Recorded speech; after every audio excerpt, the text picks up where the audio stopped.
பேச போறேன். ஒன்னு ஏஞ்சல் நம்பர், இன்னொன்னு மேனிஃபெஸ்டேஷன். இது வெறும் நம்பிக்கையா இல்ல வாழ்க்கையை மாற்றுவது உண்மையா? ஒவ்வொருவருக்கும் புரிய எளிமையாக தெளிவா இந்த வீடியோல விளக்க போறேன். வீடியோவை கடைசி வரை பாருங்க. உங்க எண்ணங்கள் நிஜமாகவும் மாறலாம், உங்கள் கனவுகளும் நிஜமாக மாறலாம். முதல்ல ஏஞ்சல் நம்பர் அப்படிங்கிறது என்ன என்பதை பார்ப்போம். நம்முடைய வாழ்வில் ஒரு சில எண்கள் மீண்டும் மீண்டும் நம்ம கண்ணு முன்னாடி வந்து தோன்ற ஆரம்பிக்கும். அது நேரமாவும் இருக்கலாம். எடுத்துக்காட்டுக்கு சொல்ல போனோம்னா 11-11-333, இல்ல வண்டி நம்பராவும் இருக்கலாம், TN22B222. அந்த எண்கள் மீண்டும் மீண்டும் நம்ம கண்களுக்கு வருகிறதா?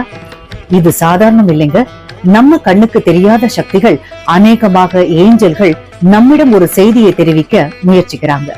அதுதான் ஏஞ்சல் நம்பர்ஸ். இன்னும் சிம்பிளான ஒரு எக்ஸாம்பிளோட சொல்றேன். நீங்க ஒரு முக்கியமா ஒரு முடிவு எடுக்க போறீங்க. அந்த நேரத்துல 1111111 மாதிரி நம்பர் எல்லாம் பாக்குறீங்க. அதுக்கு அர்த்தம் என்ன தெரியுமா?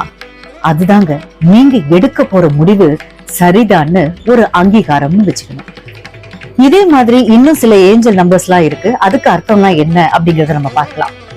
111 புதிய ஆரம்பம், எண்ணங்களை கவனிக்க வேண்டும் அப்படிங்கறத சொல்லுது. 222 பாத்தீங்கன்னா நம்பிக்கை வைங்க, எல்லாமே சரியாயிடும் அப்படிங்கறத அர்த்தம். 333 ஆன்மீக சக்திகள் உங்களோடவே இருக்கு அப்படிங்கறது அர்த்தம். 444 நீங்கள் பாதுகாக்கப்படுகிறீர்கள் அப்படிங்கறது அர்த்தம்.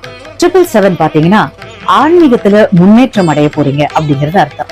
888 பாத்தீங்கன்னா வளம் மற்றும் பொருளாதார முன்னேற்றம்னு அர்த்தம். 999 அப்படின்னு பாத்தீங்கன்னா உங்களுடைய வாழ்க்கையினுடைய ஒரு கட்டம் முடிவுக்கு வந்துருச்சு, ஒரு சைக்கிளை முடிச்சிட்டீங்க, புதுசா ஒண்ணு ஆரம்பிக்க போகுது அப்படிங்கறது அர்த்தம். இந்த மாதிரி நிறைய ஏஞ்சல்ஸ் நம்பருக்கு விதவிதமான அர்த்தங்கள் இருக்குங்க. இவை ஒவ்வொன்றும் ஒரு சின்ன மாதிரி. இது நமக்கு தெரியும் ஒரு ஆதரவு. தெய்வீக சக்திகள் நம்ம பக்கம் இருக்காங்கன்னு ஒரு நம்பிக்கையும் தரும்.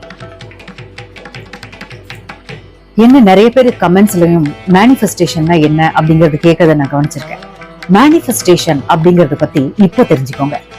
மிக எளிமையான ஒரு வரையறை சொல்றேன். நம்மளுடைய நம்பிக்கையோடு கூடிய எண்ணங்கள் நம்ம வாழ்க்கையில